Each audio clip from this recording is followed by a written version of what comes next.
இது வந்து ஒரு ஸ்பெஷல் ரோஸ் மில்க். இது வந்து மதரசா ஆனிவர்சரிக்கு வந்து போட்டிருக்க ரோஸ் மில்க்கு. இதில் கடல் பாசி, சீனி தண்ணி, பால், சப்சா விதை, ஐஸ் தண்ணி, பாதாம் பிசின் இதெல்லாம் போட்டு இப்போ மொத்தமாக கலக்க போகிறோம். ரெட் கலரு கடல் பாசி போடுங்க.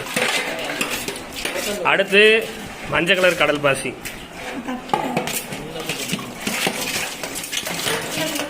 அடுத்து ஒயிட் கலர் கடல் பாசி,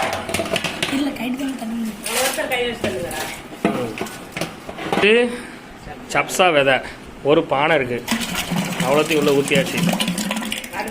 அதுக்கடுத்து உடச்சி இதுக்கடுத்து பாதாம் பீசன், இதுவும் ஒரு பானை இருக்கு.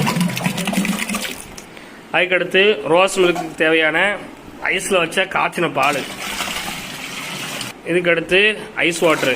ஃபைனலி